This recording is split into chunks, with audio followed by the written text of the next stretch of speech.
Na realidade, esse dia é um dia em que a gente precisava subir ao púlpito e só falar o nome de Jesus, que é o nome mais doce, e só Ele já seria alento para o nosso coração. Pensando sobre esse ano que se finda, eu fui conduzido pelo Espírito a um livro escrito por Jeremias, Lamentações. O livro de Lamentações, ele retrata uma situação caótica que ficou Judá após a invasão de Nabucodonosor. Esse livro registra a triste figura de uma nação totalmente destruída pelo inimigo, tanto que a Septuaginta, que é o Antigo Testamento grego, esse livro leva o título de Cânticos Fúnebres. Nesse livro, as Lamentações reconhecem que a tragédia era o juízo divino contra Judá pelos séculos de rebeldia contra Deus. Chegara o dia da prestação de contas, e isso foi terrível. Na verdade, Jeremias, durante o seu ministério, tentou levar a nação ao arrependimento, mas tal coisa não aconteceu. Por cerca de 40 anos, o profeta Jeremias falou para a nação, mas ela estava mais interessada, eles preferiam dar ouvidos a profetas que profetizavam mentiras, eles não queriam ouvir as verdades que vinham da boca de Jeremias. E é interessante que antes de Jeremias, 115 anos antes, Isaías também havia proferido as mesmas palavras. Isso prova a longanimidade de Deus, pois antes dele enviar castigo, Deus procurou alertar o seu povo para que houvesse uma mudança de vida. Como resultado, o Senhor enviou o castigo que disse que enviaria. Ocorreu em Jerusalém, foi a mão do Senhor sobre ela por terem desprezado aquilo que o Senhor havia falado. Se nós lermos o livro de Lamentações, a gente poderia tirar muitas lições. A primeira lição que a gente aprende ao ler o livro de Lamentações é que o pecado é algo abominável aos olhos do Senhor. Meu querido, minha querida, o Senhor inclusive não mudou o jeito de pensar.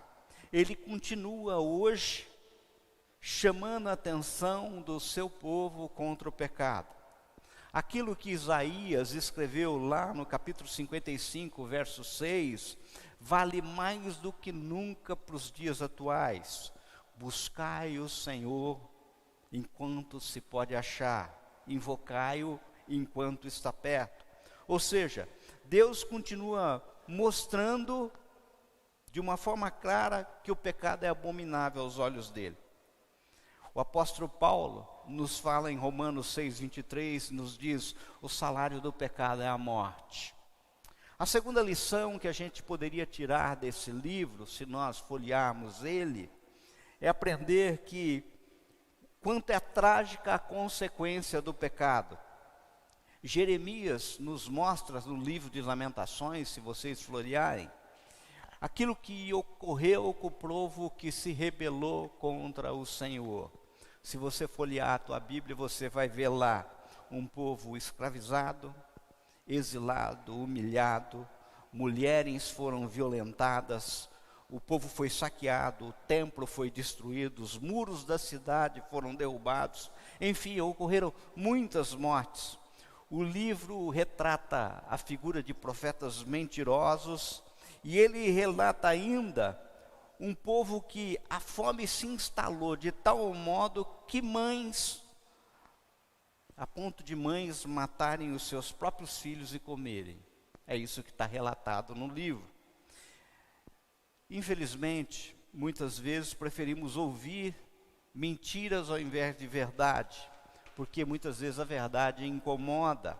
Como disse Jesus em João 3, 19 e 20, O julgamento é esse, que a luz veio ao mundo e os homens amaram mais as trevas do que a luz, porque as suas obras eram más, pois todo aquele que pratica o mal aborrece a luz, não se entrega para a luz, a fim de não serem arguidas as suas obras. Mas a terceira lição que eu poderia tirar dos livros de Lamentações, ao ler o livro, é que o profeta Jeremias não quis ser consumido pela tragédia.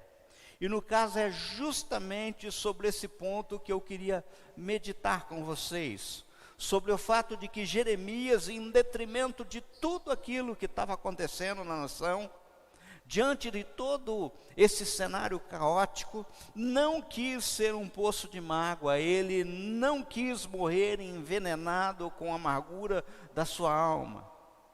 Só para vocês terem ideia daquilo que eu pensei para vocês, abram o livro de Lamentações, capítulo 3, a partir do verso 1. Nós vamos ler alguns versículos. Eu sou o homem que viu a aflição pela vara do furor de Deus. Ele me levou e me fez andar em trevas e não na luz. Deveras ele volveu contra a minha mão, de contínuo todo dia. Pula lá para o verso 14. Fui feito objeto de escárnio para todo o meu povo, e a sua canção todo dia. Fartou-me de amargura, saciou-me de absinto, fez-me quebrar com pedrinhas de areia os meus dentes, cobriu-me de cinza, afastou a paz de minha alma, esqueci-me do bem. Ou seja, se a gente começar e olhar esses primeiros versos do capítulo 3, a gente vai ver a situação de dor que estava o profeta. Eu não sei como é que você chegou aqui hoje. Eu não sei como é que foi o teu ano.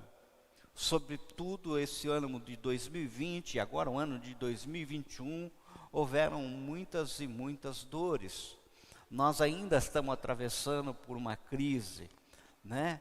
E muitas vezes você chegou nesse tempo, você que está assistindo eu pela internet, muitas vezes você está com esse sentimento de dor, tal qual o profeta estava. Mas acontece que mesmo diante disso, mesmo diante de toda a dor, o profeta disse não. Eu não quero ser um poço de amargura, eu não quero morrer consumido pela desesperança e pela dor. Essa, sem dúvida, é uma das maiores lições que aprendemos com este profeta. Olhar para a vida com esperança, mesmo quando ela nos vem revestida de tragédia e dor. Por isso eu te convido a continuar lendo, a partir do verso 21. Quero trazer à memória o que me pode dar esperança. As misericórdias do Senhor são a causa de não sermos consumidos, porque as suas misericórdias não têm fim, renovam-se a cada manhã, grande é a tua fidelidade. Minha porção é o Senhor, diz a minha alma, portanto esperarei nele. Bom é o Senhor para os que esperam por ele, para a alma que o busca. Bom é aguardar a salvação do Senhor, e isso em silêncio. Bom é para o homem suportar o jugo na sua mocidade. Assente-se solitário e fique em silêncio, por quanto esse jugo Deus pôs sobre ele. Põe a boca no pó, talvez ainda haja esperança. Dê a face ao que o fere, farte-se de afronta. O Senhor não o rejeitará para sempre, pois ainda que entristeça alguém, usará de compaixão, segundo a grandeza das suas misericórdias. Só até aí. De pronto, me chama muito a atenção a expressão quero, que abre o verso 21. Quero trazer à memória o que me pode trazer esperança. Ora, o que dizem alguns a respeito da memória?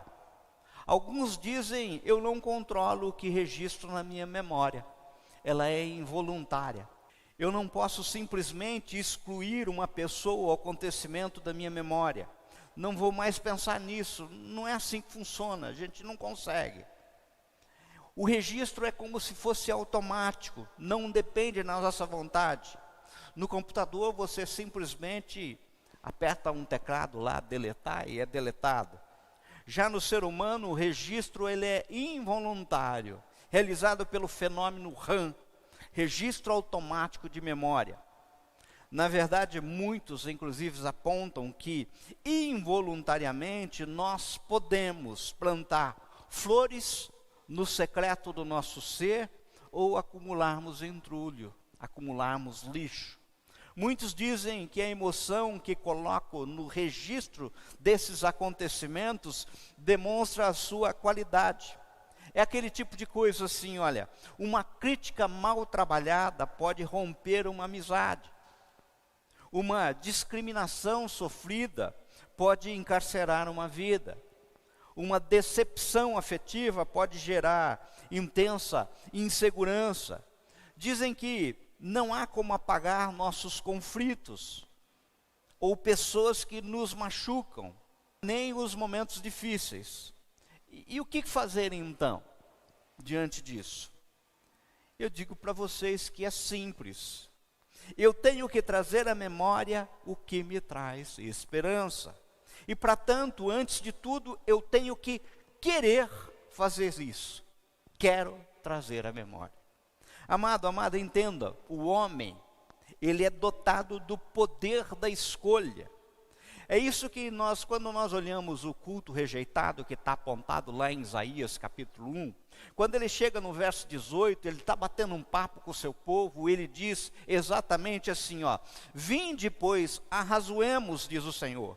Ainda que os vossos pecados sejam como escarlata, eles se tornarão brancos como a neve. Ainda que sejam vermelhos como o carmesim, se tornarão como a lã. Se quiseres e me ouvires, comereis o melhor da terra. Mas se recusares e fores rebeldes, sereis devorado à espada, porque a boca do Senhor o diz. Ou seja, em vários outros textos bíblicos, nós vemos lançado justamente esse atributo por conta do homem, ou seja, a voluntariedade do homem. Assim nós podemos ver em Deuteronômio, quando a gente procura lá a respeito de bênção e maldição, Deuteronômio 30, 19 e 20 diz assim: hoje invoco os céus e a terra como testemunhas contra vocês, de que coloquei diante de vocês a vida e a morte, a bênção e a maldição. Agora escolham a vida, para que vocês e os seus filhos vivam, e para que vocês amem o Senhor, o seu Deus, ouçam a sua voz e se apeguem firmemente a Ele. Amado, ou seja, contrariamente ao que dizem alguns, a palavra nos aponta categoricamente que os nossos pensamentos podem efetivamente ser controlados. Mas como? Como posso assumir o controle dos meus pensamentos? Muitos cristãos lutam com essa questão. No entanto, tomar o controle do nosso pensamento, ele é essencial para a vida cristã. Provérbios 4, 23 diz: sobre tudo que se deve guardar, guarda o coração, porque dele procede fonte de vida. A expressão coração aqui inclui a mente e tudo que procede dela. Alguém diz que o pecado que cometemos é cometido na realidade duas vezes. Uma vez nos nossos pensamentos e novamente quando agimos devido a esses pensamentos. Percebam, é mais fácil livrar a nossa vida do pecado se atacarmos quando ainda está no início, no nosso pensamento, em vez de esperar que se torne enraizado em nossas vidas e em nossas ações, e em seguida tentar retirar. É correr atrás do vento. Há também uma diferença entre ser tentado, ou seja, um pensamento entrando na mente, e pecar, meditar e desfrutar de um mau pensamento. Aqui, queridos, é importante compreender que quando um pensamento entra na nossa mente, nós devemos examiná-lo com base na palavra de Deus e determinarmos se devemos continuar esse caminho ou rejeitar esse pensamento e substituí-lo por outro pensamento. Veja o que Paulo nos aponta em Efésios 4, 22 e 23, tá? Diz assim, ó: quanto à antiga maneira de viver, vocês foram ensinados a despir-se do velho homem, que se corrompem por desejos enganosos, a serem renovados no modo de pensar, e a revestir-se do novo homem, criados para serem semelhantes a Deus, em justiça e em santidade provenientes da verdade. Efésios 4, 22 e 24. A Bíblia diz, em 2 Coríntios 10, 5, que devemos aprender a levar cativo todo pensamento para torná-lo obediente a Cristo. Ou seja, queridos, nós podemos aprender. É possível, senão o Senhor não daria essa determinação: tornem cativos os teus pensamentos. É urgente que nós possamos fazer isso. Caso contrário, o inimigo vai agir justamente na nossa mente. É assim que ele age, de forma ardilosa e muitas vezes sutil. Pois bem, pensando sobre isso, eu pensei em algumas sugestões bíblicas para tomar conta da nossa mente. Em primeiro lugar, eu te digo, seja constante na palavra de Deus, de modo que quando um pensamento pecaminoso entrar na vossa mente, ou seja, uma tentação, você possa ser capaz de reconhecê-lo pelo que é e saber qual o rumo que vai tomar. Jesus no deserto, a cena da tentação, que está lá retratada em Mateus 4, respondeu a cada uma das tentações de Satanás com a escritura que se aplica à direção que ele sabia que a sua mente devia tomar, em vez de partir para o caminho do pensamento pecaminoso. Se você olhar lá em Mateus 4, você vai ver que quando tentado a satisfazer sua necessidade física, quando a pedra se transformar em pão, ele recitou a passagem sobre a importância de confiar em Deus.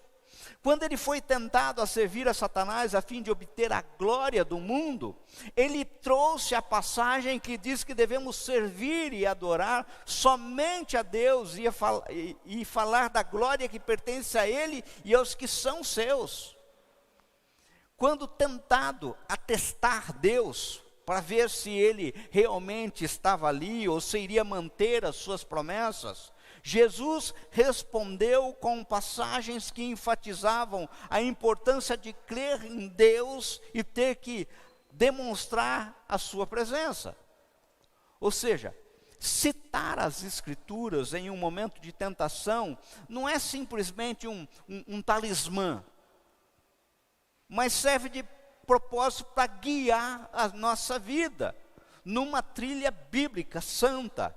Entenda, nós precisamos conhecer a palavra de Deus antes do tempo, a fim de alcançar esse objetivo. Amados, aqueles que já conhecem a minha casa, foram na minha casa, você vai andar na minha casa e você vai encontrar em vários lugares versículos bíblicos em plaquetas, em plaquinhas, tá? Isso é para que a gente possa rememorar toda vez quem é o nosso Deus, e a gente gravar quem é o Deus que age sobre nossas vidas. É um verdadeiro instrumento para nós não confiarmos em nós mesmos, mas confiarmos no Senhor. Essa é uma dica. A segunda dica, em segundo lugar, eu digo: viva na dependência do Espírito Santo, principalmente por meio de buscar a sua força através da oração. Mateus 26, 41. Vigiem e orem para que não caiam em tentação. O espírito está pronto, mas a carne é fraca. Entendam, queridos, se confiarmos em nossa própria força, nós falharemos. Provérbios 28, 26 diz que quem confia em si mesmo é insensato, mas quem anda segundo a sabedoria não corre perigo nenhum. A gente tem que estar alinhado com o Espírito Santo. Em terceiro lugar, eu digo que nós não devemos alimentar as nossas mentes com o que promove pensamentos de pecado, pecaminosos. Esta é justamente a ideia de Provérbios 4:23, que diz: acima de tudo, guarde o seu coração, pois dele depende toda a sua vida. Devemos guardar o nosso coração, nós devemos guardar a nossa mente. Romanos 13:14 diz: mas revesti-vos do Senhor Jesus Cristo, nada disponhais para que a carne no tocante às suas concupiscências. Queridos, nós devemos evitar aquilo que atrai o mal. Revistas, vídeos, alguns sites, algumas conversas, algumas situações que nos preparam para cair. Ou seja, também devemos evitar, inclusive, passar tempo com pessoas que nos direcionam àquilo que nos afasta de Deus. Sabe? Nós precisamos prestar atenção nisso. Em quarto lugar, eu te digo, nós devemos seguir Deus ardentemente, substituindo os pensamentos pecaminosos por pensamentos que venham do alto.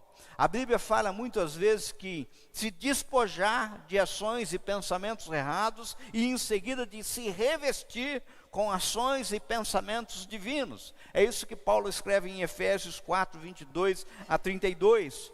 Veja, simplesmente buscar remover os pensamentos pecaminosos sem você substituí-los por aquilo que vem do alto, isso significa um grande risco. Por quê? Porque é mente vazia. Nós devemos substituir. Por isso Jeremias nos fala que quer trazer à memória o que lhe pode dar esperança. Assim como o apóstolo Paulo também disse: esquecendo-me das coisas que para trás ficam e avançando para que diante de mim estão, prossigo para o alvo, para o prêmio da soberana vocação de Deus em Cristo Jesus. E quais são essas recordações que Jeremias buscou na sua mente? A primeira coisa que ele buscou foi trazer à memória que o Senhor é misericordioso. Olha o que está no verso 22 e 23. Jeremias, em meio ao caos, diz para si mesmo: as misericórdias do Senhor são a causa de não sermos consumidos, porque as suas misericórdias não têm fim, renovam-se a cada manhã. A misericórdia de Deus era, em primeiro lugar, a força que nutria Jeremias a continuar vivendo. É isso que fica evidente aqui. Ele sabia muito bem aquilo que estava acontecendo para ajudar a resultado do pecado. Mas ele traz à memória a misericórdia de Deus. Entenda, Deus até na disciplina, o Senhor, Ele é misericordioso, até quando nos disciplina. Como nos diz a palavra de Deus em Provérbios 3, 11 e 12. Diz assim: filho meu, não rejeites a disciplina do Senhor, nem te enfades da sua repreensão, porque o Senhor repreende quem ama, assim como o pai ao filho a quem quer bem. A causa de não sermos consumidos, na realidade, é a grande misericórdia do Senhor, sabe? Jeremias se lembrou dessa misericórdia.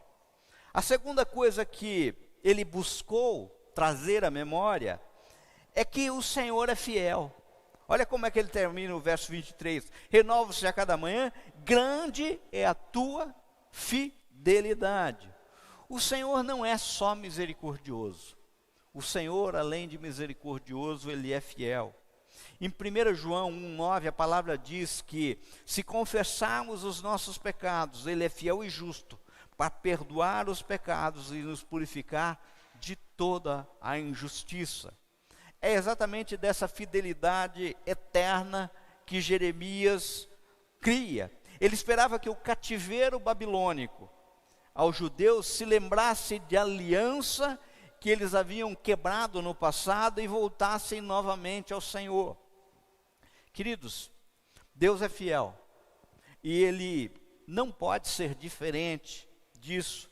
Ele faz parte do seu caráter, essa fidelidade. Veja o que o apóstolo Paulo diz em 2 Timóteo 2,13. Se formos infiéis, Ele permanece fiel, pois de maneira nenhuma pode negar-se a si mesmo. A terceira coisa que ele buscou foi trazer à memória que o Senhor era a sua verdadeira herança e a sua única esperança. Olha o que está no verso 24. A minha porção é o Senhor, diz a minha alma, portanto esperarei nele. Em outras palavras, o profeta estava dizendo que o Senhor é o que lhe restava, é isso que importava.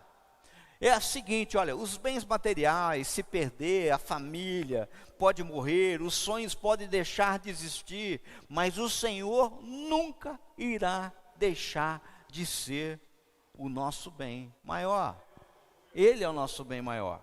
Por isso eu te pergunto nessa noite, essa é uma pergunta que eu queria que nesse último dia do ano, você refletisse nesse momento.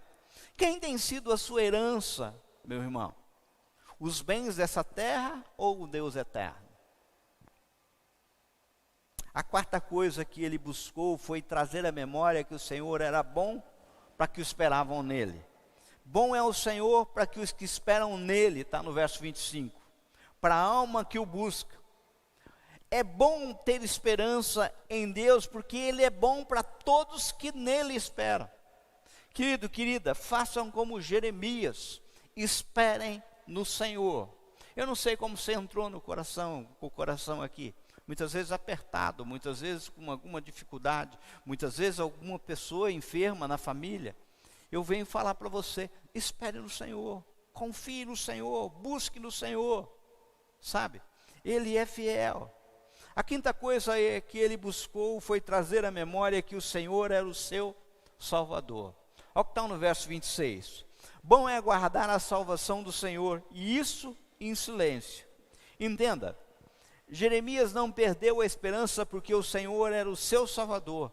A salvação vem de Deus, vem do Senhor. Como nos diz Davi no Salmo 20, versos 7 e 8, todos que me conhecem sabem que o Salmo 20, verso 7 é o meu verso preferido na Bíblia. Alguns confiam em carros e outros em cavalos, mas nós confiamos no nome do Senhor nosso Deus. Eles vacilam e caem, mas nós nos erguemos e estamos firmes. Entenda, o Senhor não mudou, Ele continua agindo com poder e graça em nossas vidas, do mesmo jeito que agia na vida de Jeremias.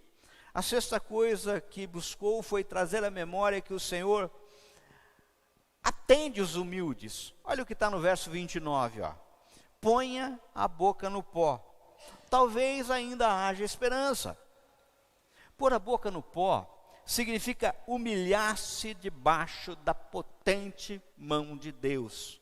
Muitas e muitas pessoas perdem tempo porque não reconhecem esse senhorio absoluto de Deus sobre nossas vidas. É reconhecer a nossa limitação. Ser humilde não é ser fraco, mas é reconhecer que sozinhos nós não vamos conseguir. Nós dependemos do Senhor. Meu irmão, por isso eu vou te falar para você. Eu não sei como é que vai ser esse ano de 2022, mas eu vou te dar uma receita poderosa. Põe a boca no pó. Põe a boca no pó. Se humilhe diante do Senhor. Peça a esse Deus. O Senhor não rejeita um coração contrito. A sétima e última coisa que ele buscou foi trazer à memória que o Senhor não se prolonga na sua ira. Olha o que está no verso 31 e 32, olha. O Senhor não rejeitará para sempre, pois ainda que entristeça alguém, usará de compaixão segundo a grandeza das suas misericórdias. Queridos, embora fosse severo o cativeiro babilônico imposto pelo Senhor a Judá, ele tinha por finalidade corrigir o seu povo. Aquela tinha um sentido de correção. Vejam, mesmo no cativeiro babilônico, o Senhor nunca abandonou o seu povo. Ao contrário, Jeremias mandou dizer de uma forma muito clara aquilo que o Senhor falava. Jeremias 29, 10, 13 diz assim, ó. Assim diz o Senhor, logo que se cumprirem para a Babilônia 70 anos, atentarei para vós outros e cumprirei para convosco a minha boa palavra, tornando a trazer-vos para este lugar. Eu é que sei que pensamentos tenho a vosso respeito, diz o Senhor, pensamentos de paz, não de mal, para vos dar o fim que desejais. Então me invocareis, passareis a orar a mim, e eu vos ouvirei. Buscar-me-eis e me achareis, quando me buscarem de todo o teu coração. O castigo divino dura por algum tempo, mas a misericórdia do Senhor dura para todo sempre. Eu quero te dizer, meu irmão, minha irmã, o Senhor não se esqueceu de você. Ele conhece o teu coração. Romanos 8, 26, 27 diz que o Espírito Santo nos assiste em nossa fraqueza e intercede por nós. Até quando nós estamos orando, é o Espírito Santo que está agindo através das nossas vidas. Essa é uma das maiores alegrias que o cristão pode ter. Saber que mesmo que a tragédia nos assole, a misericórdia do Senhor estará sobre nós todos os dias. Lutas vão vir. Com certeza vão vir, sabe? Mas o que importa é trazer à memória aquilo que nos dá esperança. Que a misericórdia do Senhor é sobre todos nós. E eu já vou concluir. A vida não é nenhuma colônia de férias, como nos fala o reverendo Hernandes Dias Lopes. Mas também não é um eterno sofrimento. Por isso que o salmista nos fala com muita propriedade. Este é o dia que o Senhor nos fez. Regozijemo-nos e alegremo-nos nele. Salmo 118, 24. E como diz a palavra de Deus em Filipenses 4, 8. E eu queria que você guardasse isso no teu coração. Finalmente, irmãos, tudo que é verdadeiro, tudo que é respeitável, tudo que é justo, tudo que é puro, tudo que é amável, tudo que é de boa fama, se alguma virtude há e se algum louvor existe, seja isso que ocupe o vosso pensamento. Sabe? Que o Senhor nos ajude a superarmos as crises. Sabe? E que eu quero terminar esse ano dizendo assim: eu quero trazer na memória aquilo que me dá esperança. Não é isso que você quer, Ricardo? Trazer à memória aquilo que nos dá esperança.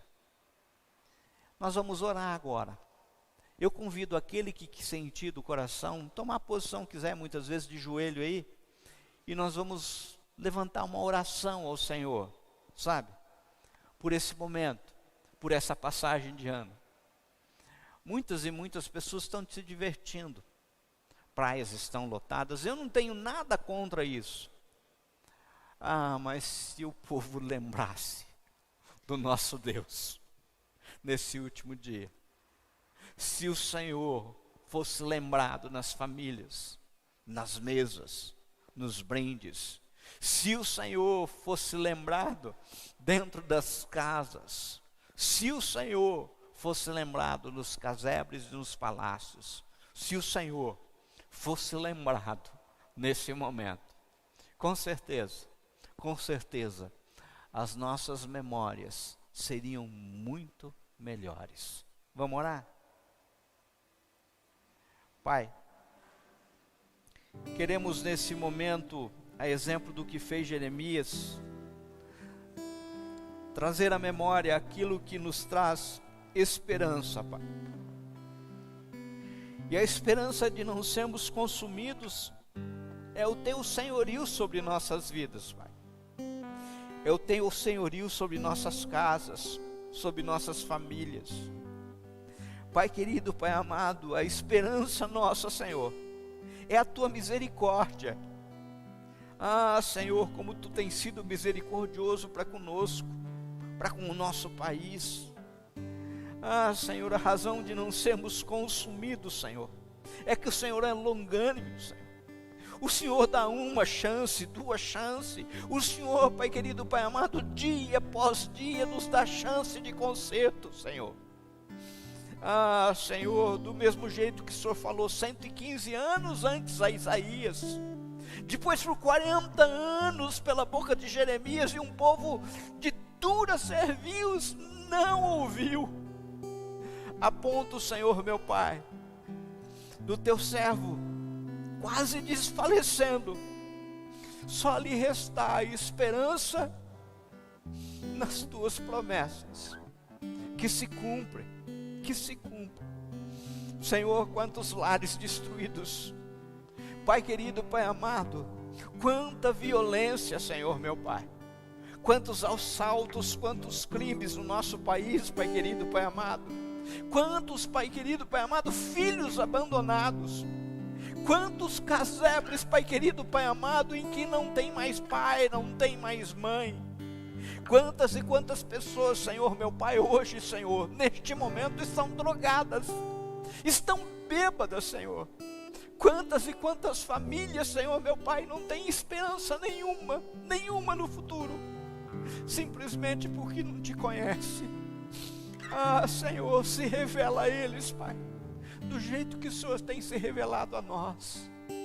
Pai, que nós possamos, Senhor meu Pai, durante esse ano todo que vai adentrar, Senhor, mantermos a nossa boca no pó, nos humilharmos diante de Ti, Senhor, porque nós já proclamamos muitas e muitas vezes nesse púlpito, Senhor meu Pai, que a solução para o nosso país se chama Jesus, a solução para as nossas famílias se chama Jesus, a solução para as nossas escolas se chama Jesus, a solução para a nossa economia se chama Jesus, a solução para tudo é Jesus de Nazaré. Oh Senhor, tem misericórdia de nós, estende a tua mão de poder sobre esse país. Pai, alcança os governantes desse país, Senhor meu Pai, alcança o Congresso Nacional, alcança, Pai querido, Pai amado, Senhor meu Pai, o Palácio do Planalto, alcança, Senhor meu Pai, as cortes, as mais poderosas cortes, Pai, e faz essas pessoas, esses homens, Senhor, se render a Ti, Senhor. Oh Senhor, o Senhor pode fazer isso, Pai. O Senhor pode adentrar palácios e transformar, Senhor, a nossa história. Por isso tem misericórdia, Pai. Pai, que os casais se relacionem, Senhor meu Pai, à Tua luz. Resgata filhos, Pai. Resgata lares. Resgata casamentos, Senhor meu Pai. Senhor, hoje em dia, Senhor meu Pai, os divórcios acontecem em escrituras públicas que se lavram em 10 minutos, Senhor. Isso não está certo, isso não pode ser assim. Então estende a Tua mão de poder, Pai, visita os enfermos, Senhor meu Pai. Pai, essas ondas, Pai, ondas e ondas, Pai, que vem vindo, Senhor meu Pai, desse Covid, oh Senhor, estende a Tua mão de poder e traz a cura, Senhor meu Pai. Visita cada leito de hospital agora, Senhor. Visita, Pai querido, Pai amado, e traz, Senhor meu Pai, da Tua cura. Capacita os médicos, Senhor. Ah, Senhor, já através dos medicamentos, usa a medicina, Senhor meu Pai, mas nos surpreenda com o Teu poder, Pai. Pai, enxuga, Senhor meu Pai, as lágrimas dos enlutados, Senhor meu Pai, e faz resplandecer, Senhor meu Pai, o Teu rosto sobre as nossas vidas, Pai. Faz isso, não porque mereçamos, faz isso, Senhor meu Pai, porque nós oramos em nome de Jesus. Amém. Feliz ano novo a todos vocês, que vocês desfrutem da bênção do Senhor, que a casa de vocês seja próspera, sabe? Que a despensa de vocês sejam fartas, que aonde vocês colocarem a planta dos pés, sejam reconhecidos, todos vocês, como filhos do Deus Altíssimo, que a saúde de vocês sejam brindadas, que a luz de Cristo brilhe na vida de vocês. E a vocês que nos ouvem pela internet, que esse momento seja invadido lares de vocês, por uma paz que homem não dá, mas que Cristo oferece gratuito, paz que vem do Senhor. Que a graça do nosso Senhor Jesus Cristo, o imenso amor de Deus e a consolação do Espírito Santo estejam com todos vocês, Israel de Deus espalhado na face da terra, hoje e todo sempre. Amém, amém e amém.